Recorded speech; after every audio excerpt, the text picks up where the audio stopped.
ഓം നമഃശിവായ. ജ്യോതിഷ രത്നം ചാനലിലേക്ക് ഏവർക്കും സ്വാഗതം. ഈ വീഡിയോയിൽ സ്ത്രീജാതകം എങ്ങനെ വിശകലനം ചെയ്യുന്നു എന്നത് വിശദമായി പരിശോധിക്കുന്ന വീഡിയോ ആണ്. ജ്യോതിഷ വിഷയങ്ങളോട് താല്പര്യവും വിശ്വാസവും ഉള്ള മുഴുവൻ ആളുകളെയും പുതിയ ഒരു വീഡിയോയിലേക്ക് സഹർഷം സ്വാഗതം ചെയ്യുന്നു, ക്ഷണിക്കുന്നു. ഈ ലോകത്തിൽ ജീവിതം എന്നത് സ്ത്രീക്കും പുരുഷനും തുല്യമാണ്, അല്ലെങ്കിൽ ഒരുപോലെയാണ്. പ്രപഞ്ചത്തിൻ്റെ ജനയിത്രിയായിരിക്കുന്നതും സ്ത്രീയാണ്. സ്ത്രീയില്ലാതെ ഒരിക്കലും പുരുഷൻ പൂർണ്ണനാകുകയുമില്ല. ലോകത്തിൽ പുരുഷനുള്ള അതേ അവകാശവും സ്വാതന്ത്ര്യവും സ്ത്രീക്കുമുണ്ട്. ജ്യോതിഷത്തിലും അങ്ങനെ തന്നെയാണ്. രാശി ചക്രത്തിൽ പോലും 6 പുരുഷ രാശികളും അതുപോലെ തന്നെ 6 സ്ത്രീ രാശികളുമാണ് ഉള്ളത്. ആകെ 12 രാശികളും. അതുപോലെ തന്നെ നവഗ്രഹങ്ങളിലും സ്ത്രീഗ്രഹങ്ങളും പുരുഷ ഗ്രഹങ്ങളും ഉണ്ട്. മേടം, മിഥുനം, ചിങ്ങം, തുലാം, ധനു, കുംഭം എന്നീ രാശികൾ പുരുഷ രാശികളും ഇടവം, കർക്കിടകം, കന്നി, വൃശ്ചികം, മകരം, മീനം എന്നീ 6 രാശികൾ സ്ത്രീ രാശികളും ആണ്. പുരുഷ രാശിക്ക് ഓജരാശികൾ എന്നും സ്ത്രീ രാശികൾക്ക് യുഗ്മ രാശികൾ എന്നും പറയപ്പെടുന്നു. നവഗ്രഹങ്ങളിൽ സൂര്യൻ, ചൊവ്വ, വ്യാഴം എന്നീ 3 ഗ്രഹങ്ങൾ പുരുഷ ഗ്രഹങ്ങളാണ്. ചന്ദ്രൻ, ശുക്രൻ, രാഹു എന്നീ 3 ഗ്രഹങ്ങൾ സ്ത്രീ ഗ്രഹങ്ങളുമാണ്. ബുധൻ, ശനി, കേതു എന്നീ 3 ഗ്രഹങ്ങൾ നപുംസക ഗ്രഹങ്ങളുമാണ്.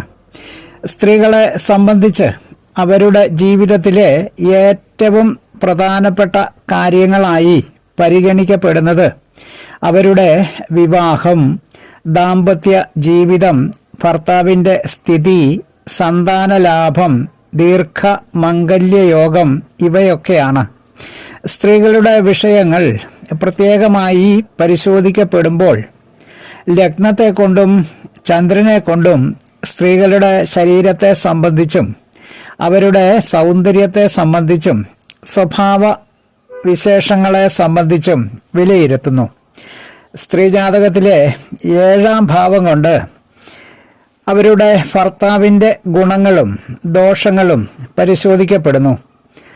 അഷ്ടമഭാവം അഥവാ 8ാം ഭാവം കൊണ്ട് അവളുടെ മംഗല്യത്തെയും ഭർത്താവിൻ്റെ മരണം അഥവാ അവളുടെ വൈധവ്യത്തെയും വിശകലനം ചെയ്യുന്നു. 4ാം ഭാവം കൊണ്ട് അവളുടെ സ്വഭാവ ഗുണങ്ങളെ സംബന്ധിച്ചും 9ാം ഭാവം കൊണ്ട് അവളുടെ സന്താന ലാഭത്തെയും സന്യാസം അഥവാ പ്രവർജ്യയെയും സംബന്ധിച്ച് വിശകലനം ചെയ്യുന്നു. സ്ത്രീയുടെ ജനന സമയത്ത് ലഗ്നത്തിനാണോ ചന്ദ്രനാണോ ഏതിനാണ് ബലക്കൂടുതൽ എന്നത് സൂക്ഷ്മപ്പെടുത്തി അതിൻ്റെ അടിസ്ഥാനമാക്കി ഭാവചിന്തകൾ നടത്തുമ്പോൾ ആണ് ഫലപ്രവചനത്തിൽ പൂർണ്ണത ഉണ്ടാകുന്നത്. ലഗ്നത്തിനാണ് ബലക്കൂടുതൽ ഉള്ളതെങ്കിൽ ലഗ്നം തൊട്ട് 12 ഭാവങ്ങളുടെ പരിശോധനയിലൂടെയും, അതല്ല ചന്ദ്രനാണ് ബലക്കൂടുതൽ ഉള്ളതെങ്കിൽ ചന്ദ്രൻ നിൽക്കുന്ന രാശി തൊട്ട് 12 ഭാവങ്ങളുടെ പരിശോധനാ ഫലങ്ങൾക്കും ആയിരിക്കും കൃത്യത കൂടുതൽ ഉണ്ടാകുന്നത്. സന്യാസം അഥവാ പ്രവർജ്യയെ സംബന്ധിച്ച് സൂചിപ്പിച്ചത് ഒരു സന്യാസിനിയെ പോലെ വിഷയവിരക്തയായി ജീവിക്കുക എന്നതാണ്. അതുകൊണ്ട് സാമാന്യമായി അർത്ഥമാക്കുന്നത് ലഗ്നവും ചന്ദ്രനും സ്ഥിതി ചെയ്യുന്നത് യുഗ്മ രാശികളിൽ, അതായത് സ്ത്രീ രാശികളിൽ ആണെങ്കിൽ ആ യോഗം സ്ത്രീകളെ സംബന്ധിച്ച് അതീവ ശ്രേഷ്ഠതരമായിരിക്കും.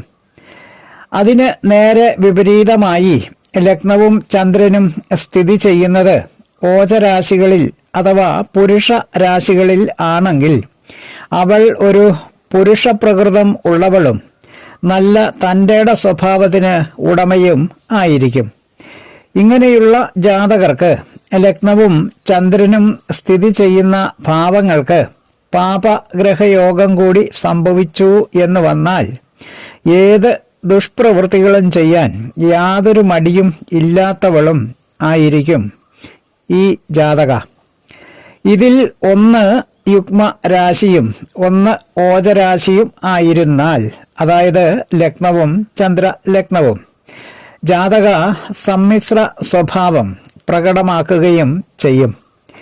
ഒരു സ്ത്രീയുടെ ജാതകത്തിൽ പുരുഷ ഗ്രഹങ്ങളായ വ്യാഴം, ചൊവ്വ, സൂര്യൻ എന്നീ ഗ്രഹങ്ങൾക്ക് നല്ല ബലമുണ്ടായിരിക്കുകയും ചന്ദ്രനും ശുക്രനും ബുധനും ശനിയും ബലമില്ലാത്തവരോ അല്ലെങ്കിൽ സാമാന്യ ബലമുള്ളവരോ ആയിരുന്നാൽ ജാതക ഭർതൃയോഗം ഉള്ളവൾ ആയിരിക്കും. അഥവാ അവൾ ഭർത്താവില്ലാതെ ഇരിക്കാൻ ഇടയായാലും അവൾക്ക് ഇഷ്ടാനുസരണം പുരുഷ യോഗം സിദ്ധിക്കുകയും ചെയ്യും. ചൊവ്വ, ബുധൻ, ശുക്രൻ, വ്യാഴം തുടങ്ങിയവർ ബലവാന്മാരായിരിക്കുമ്പോൾ യുഗ്മരാശി ലഗ്നമായി ജനിക്കുന്നവൾ നല്ല പ്രസിദ്ധി ഉള്ളവളും സമ്പന്നയും സത്യവതിയും പതിവ്രതയും എല്ലാ ഗുണങ്ങളും തികഞ്ഞവളും ആയിരിക്കും. സ്ത്രീ ജാതകം വിശകലനം ചെയ്യുന്നതിൻ്റെ പ്രാഥമികമായ കാര്യങ്ങൾ പങ്കുവച്ച വീഡിയോ എല്ലാവർക്കും ഇഷ്ടപ്പെടും എന്ന് കരുതുന്നു. വീഡിയോ ശ്രദ്ധിച്ച എല്ലാവർക്കും നന്ദി, നമസ്കാരം. സ്ത്രീ ജാതകത്തിലെ കാണാപ്പുറങ്ങൾ വളരെ എളുപ്പത്തിൽ മനസ്സിലാക്കാൻ കഴിയുന്ന വിധത്തിൽ ഏറ്റവും ലളിതമായി പറയുവാൻ ശ്രദ്ധിച്ചിട്ടുണ്ട്. വീഡിയോ ഇഷ്ടപ്പെട്ടാൽ ലൈക്ക് ചെയ്യാനും ഷെയർ ചെയ്യാനും ചാനൽ സബ്സ്ക്രൈബ് ചെയ്യാത്തവർ സബ്സ്ക്രൈബ് ചെയ്ത് സഹകരിക്കാനും അഭ്യർത്ഥിക്കുന്നു. തലക്കുറി, ജാതകം, വിവാഹ പൊരുത്തം, മുഹൂർത്തം, പ്രശ്നം തുടങ്ങിയ ജ്യോതിഷ സംബന്ധമായ സേവനങ്ങൾക്ക് 9625232894 എന്ന ഫോൺ നമ്പറിലോ വാട്സപ്പിലോ ബന്ധപ്പെടാവുന്നതാണ്. സ്നേഹപൂർവം മോഹനൻ ജ്യോത്സ്യർ, ജ്യോതിഷ ആചാര്യ. ഓം നമഃ ശിവായ.